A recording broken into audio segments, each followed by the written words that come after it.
State candidate John Howe. Good morning. Good morning. How are you?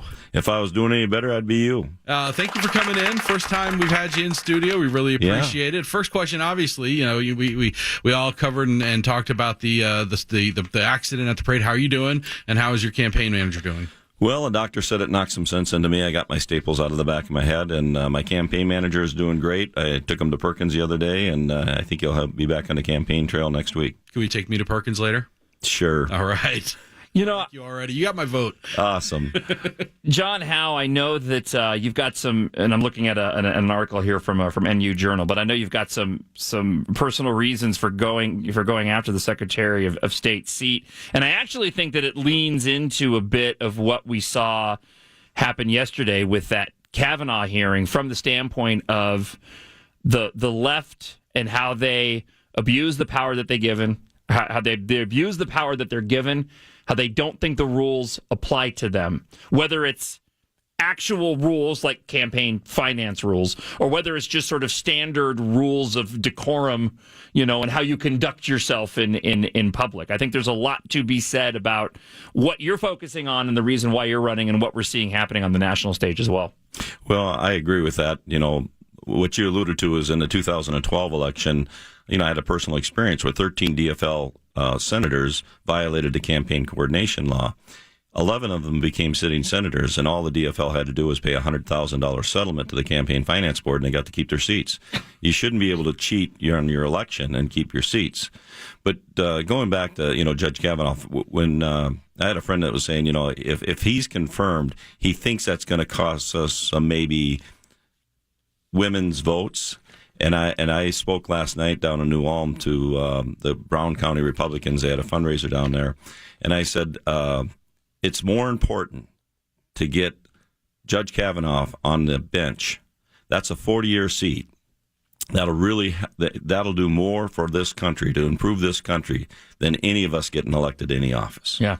So I certainly hope that the senators that are sitting there thinking about their next election are going to do the right thing for the country and not worry about their reelection.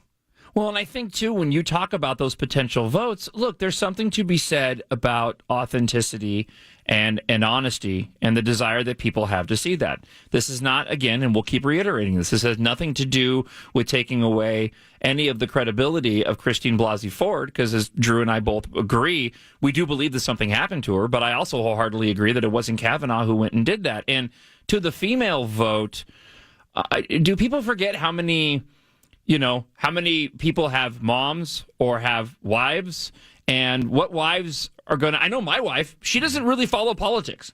Right. And she sat with me as much as she could to watch that testimony yesterday, and she was zeroed in on his wife. And I know it was running through her mind. She was running through her mind going, that could be my husband. She's seen me go through, not nearly what Kavanaugh went through, right? But she's seen me go through garbage like that before, and that's inspiring to people. I agree with that. Yeah, it's the idea that this is going to cost female votes. It's kind of insulting. I mean, I'm not a woman. I can't speak for women, but I have. Well, my point is, even if it does, we need to do the right thing. Yeah, I agree with you, but it sort of implies that women care less about the truth than men. Mm-hmm. Right? I mean, because if the truth is that Kavanaugh is being put through this very false accusations, and that became, to me, it became very convincing yesterday. Just because you're a woman and you care, deeply about these issues, it doesn't mean you want to see innocent men, convicted or persecuted. Right. Well, it just shows in politics the end justifies the means. It's crazy, and you've seen all the negative advertising that's happening across our state here. Yeah, and the negative stuff really turns people off. This was the grossest elements of politics on display yesterday, in my absolutely. opinion. Speaking of politics, you are running for Secretary of State. The DFL in this state has a long history and reputation of politicizing the offices that they hold. Absolutely, and I don't believe the Secretary of State's office should be used for partisan political advantage. You've seen what's happened in the Attorney General's office when one party holds that for the last 48 years. The DFL has controlled the Secretary of State's office for over a decade. It's the office that gave you Al Franken by 312 votes when they disallowed thousands of military votes because they supposedly came in too late. And, we have a son that's serving in the Air Force Academy. And when I'm the Secretary of State, the people, the men and women that are serving our country, especially overseas, their votes are going to be counted. Yeah, that's sort of the angle I wanted to hit at with you. Talk a little bit about, what Minnesotans stand to gain from having someone in that office that isn't going to be using it for partisan purposes, that isn't going to politicize and just do the job. And that seems to be the running theme, between yourself, between Doug Wardlow, between Pam Myra running for state auditor. We just want to see the job done right and done competently. Yeah, I talk a lot about the people that I'm running with. I'm very proud to be running on the Republican ticket. We've got really great quality candidates. I always mention Jim Newberger. He happened to be on the float when we had the parade accident, and he's a first responder. He jumped right into action. It was just terrific to see that. But we need to have open and honest elections. And we also, the more important thing is we need to have transparency in government. The current Secretary of State, and one of the things I've made, about the only campaign promise I've made is not to mention my opponent by name. I'll mention my opponent, I'll mention the Secretary of State, but I won't mention my opponent by name. But the current Secretary of State has actually been challenged in court by the Minnesota Voters Alliance over the ineligible voter data. So he currently will give you all the eligible, legitimate voter data. But if you are a challenged, ineligible, potentially illegal voter, he will not release that information. In fact, it's worse than that. He says he has the discretion on who to give it to. I can choose it to give it to my friends and not to my opponents. That's what the Attorney General office argued in court. Well, and that's what's so scary. Hi, Nick Zerlos. Well, good morning, gentlemen. Good morning. That's what's so scary about this incident is he, in one hand, argued that it wasn't public data, that it was private data, and so he couldn't release it. But then, on the other hand, argued that even with that data, he then, as the Secretary of State, had discretion to use that information and give that information to folks he thought should be able to have access to it. And so what he's doing is he's taking data information and voter data rolls and providing that information, unsurprisingly, to left-leaning and liberal groups and refusing to grant access for voter integrity. Does he give any grounds for that? Does he at least put on an air of, these groups are legitimate and have filed certain paperwork and these groups haven't? Or does he just say, no, well, I'm the Secretary of State? I was actually at the hearing and the judge ruled that the Secretary of State's position is untenable. Just absolutely untenable. But he's defying the Ramsey County court order. He's appealed the decision to take it past. At the start of the 2016 election, we had 26,000 people on the challenged ballot list, on the poll list that were challenged. That's people that either, when they same day registered their postcard after the election, the county sends out a postcard verification, an address verification letter. That's either where that postcard came back undeliverable or the last four digits of Social Security number didn't match up. So we have 26,000 of those challenged people on our list. That's the information we need to look at. And what they're trying to say, they always talk about voter fraud, right? It's a really high standard to get somebody convicted of voter fraud because you basically have to say, yes, I knowingly, illegally voted. If you say anything other than that, you're not going to get convicted. What we're talking about is the ineligible voting data. There's a lot of reasons people are ineligible to vote. And one other thing I want to touch on just real briefly is the new presidential primary. I don't think many people know what the rules are under that.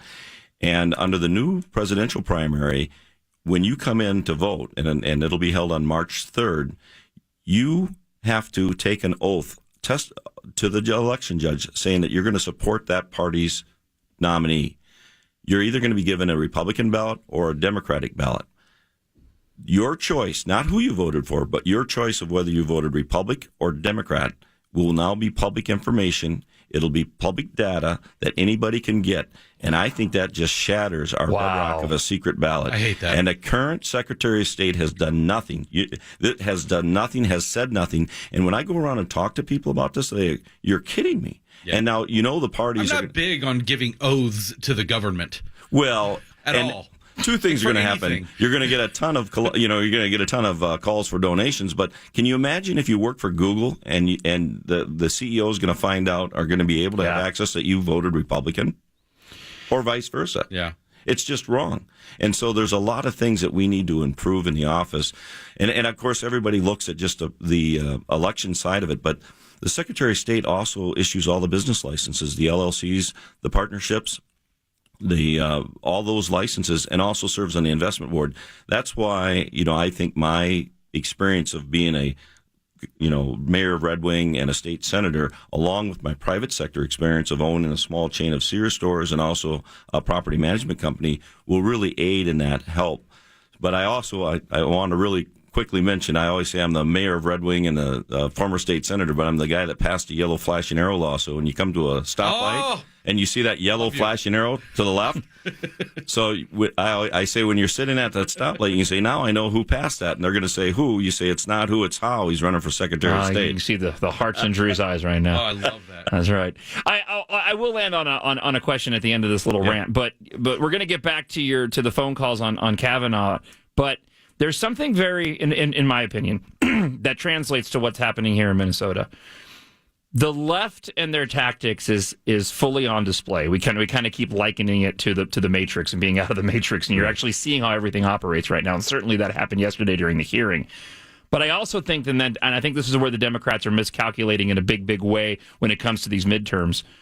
That trickles down here, especially to us in Minnesota, as Drew mentioned earlier, and we keep touching upon, that individuals like yourself and most of the other GOP candidates are running for these positions because they want to do the job. They don't want to see these positions politicized anymore. And so when you have such a clear, blatant display of the way that the left operates on a political level, and you bring that down here to Minnesota, and you see how these positions have been abused by so many years of DFL power, are you getting a sense that is resonating with the people that you talk to? Absolutely. And I'll just, case in point, let's just talk about the AG's race a little bit. Doug Wardlow, he points this out. Keith Ellison, his opponent, wants to use the AG's office as the center of resistance against President Trump here in Minnesota. So he wants to use your tax dollars to attack the president's agenda and ideas, not what the state of Minnesota's AG office should be doing, representing the residents and taxpayers of Minnesota. And so you can see it's a clear example how an office gets politicized. And, of course, you've heard some of the things that has happened in that office. And when one party controls an office that long, if Keith Ellison wins, that'll be over 50 years, and you can see the corruption. But you're absolutely right. They weaponize these offices, these constitutional offices become weaponized, and that's what happens. That's why we want freedom, we want less regulation, we want a business-friendly climate. Mm-hmm. That's one of the things, when I talk about the Secretary of State's race, it's not just about the public appearances. It's about leaning in, putting your shoulder into legislation over at the legislature, talking about how can we improve our business climate so we can recruit more businesses to come to Minnesota. That's the major part, I think, with the Secretary of State. Certainly, we want to ensure cybersecurity. One other point I just want to make is my opponent keeps saying that, he prevented Russian interference in the 2016 election in Minnesota. Single-handedly. Yeah, well, exactly. and he testified at a hearing that actually said there was no Russian interference. There wasn't even an attempt to hack our voter system here in Minnesota. So it's again, people say things for politics and to try and get elected, but the truth matters, and that's why we want to have fair, open honesty. We need to have transparency in our government. I don't care whether it's a Republican or a Democrat. If you cheat, you shouldn't get to keep your seat. And what happens in Minnesota, you're almost encouraged to cheat because all the Campaign Finance Board has is civil remedies. All they can do is fine you. Yeah. And when in that election in 2012, and that happens after the election's over. It's after, right? And there's no mechanism to go back. Yeah. And that's where we need to work on those laws and change it. We need to have honesty in politics. If you cheat, you shouldn't get to keep your seat. I love it. So I love just that. remember, I love yellow left turn arrows. I'm sold. The yellow left arrow has nothing to do with the Secretary of State's, but it's a common sense item. It demonstrates good judgment. Well, great. It speaks to you as a good person. Speaks to your character. Thank you. So when you see that yellow flashing arrow, just remember it's not who, it's how. Give out your website, any contact information you'd like to share for people? SOSHowe.com. So just SOSHOWE.com. Go there, like our Facebook page, our Twitter feed, and we're going all over the state. We were in Duluth just the other day. Last night we were down in New Ulm. This weekend we've got a parade in Thief River Falls. This is a great state. It's a big state. Yeah, we're going all over. We're educating people and visiting with people about the presidential primary. One other thing real quickly I just wanted to mention is, they always blame our party on voter suppression. Well, here's some actual voter suppression. You're not going to if you're not 18 by the March 3rd, you can't vote in the presidential primary. Where today, under the caucus system, all you have to do is be 18 by the election day in November. So it wipes out all those kids in the high school that now can't participate in the presidential primary. But thank you so much for having me on. Thanks for coming on. We'll get you back on again real soon. Yeah, let's have you back in real soon, or at least get you on the phone real soon. Good luck. Awesome. Keep up the good work. John Howe, Secretary of State candidate. Thank you. Thank you. Coming up.